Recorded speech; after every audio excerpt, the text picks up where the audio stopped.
What's up, guys? Welcome back to my channel. If you're new here, I'm Brandon. I'm an illustrator. In this one, I'm just showing you my process of how I get this drawing started. This is a drawing of Alejandro Davidovich Fokina. He's one of my favorite tennis players, and honestly, tennis has just been such a big part of my life, and it's just a sport I really love. First of all, the way he plays, he's very athletic, extremely. Um, Creative, and it seems like he has a lot of fun and passion on the court. So that's why I really wanted to draw him, as well as his attitude. He just has a really good attitude, and I just like to see that.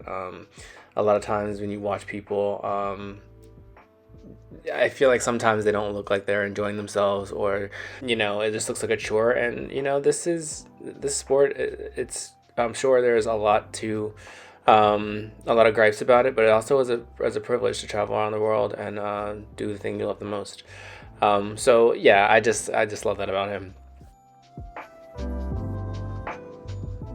Here, I'm just making sure the face is correct, or things are basically in place. I really wanted to just share my love of tennis on this video. I have been playing since I was 8, and I used to play with my dad. And I just learned so much about growing up. I feel like there's a lot of standards and practices that tennis will teach you, and um, it also was just a strong bonding moment with me and my father. And it was always like an idea of practice makes perfect.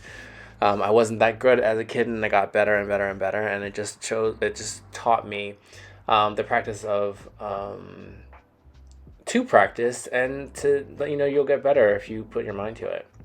Also, it just taught me a lot about humility and how you treat other people. There is a standard in tennis that it's called a gentleman's sport, and it's called a gentleman's sport because you're supposed to treat your opponent with respect.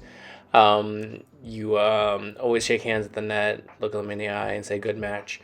And I think that's a good quality to kind of teach kids. Like no matter what happens in life, you should always treat people with respect.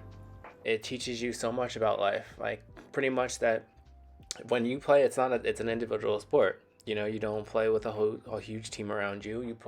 You have your coach, and then that's about it. And that's a good metaphor for life. As an artist, like, you are doing your own thing, and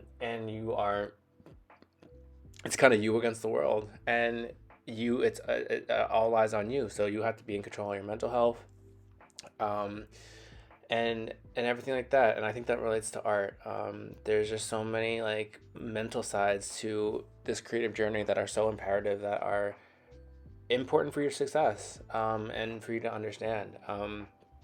And also, like, so for instance, like when you make mistakes, like in tennis, um, I think the best tennis players are the ones that like just move on to the next point. They don't obsess about what they could have done before, or what they could have done prior, or everything that could have happened. They just focus on the moment, and that's so important in art. Like, there's so many times where you make mistakes, but what do? You don't just like cry over it. You don't just um, ruin the whole painting. You like take a second, and then maybe you can go back. Maybe you can improve things. Maybe you can erase what you quote unquote screwed up, which is not even a thing. Sometimes those mistakes are the blessings, are the things that actually make the piece come together. So there's just cool kind of metaphors. So along with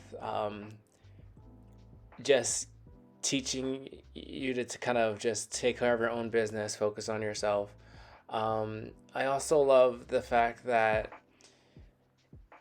it's a very creative sport. It is really art, like, depending on how you play, but a lot of it is, you have to be creative to win the other point. You have to be knowledgeable of the other person. You don't just like, I don't know, and I don't play other sports, but in basketball or soccer, you just kind of play the same way. And in tennis, you change your game plan depending on the opponent.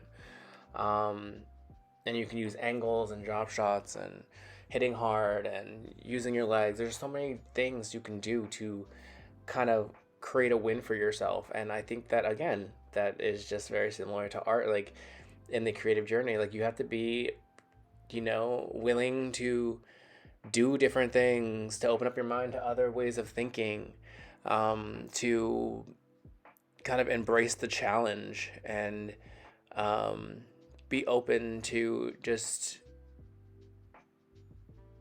another kind of world of change. And I think that that's what they have in common. So other than that, that's pretty much it. I definitely wanted to show my process because I think it's cool to show kind of how I layer things and how I use erasing to add folds to the shirt, arm definition, leg definition, all that stuff. So I'm just gonna kind of let it play, but I really just wanted to talk about just my love for the sport and how you're probably gonna see more tennis players on here. I love Leylah Fernandez. She's such a fun player to watch because she has so much heart and so much drive. And yeah, so I'm gonna leave it at that. I kind of can get rambling on these, but I just wanted to share my process. Enjoy, guys. Please like, comment, subscribe, and I'll see you guys in the next one. All right, bye.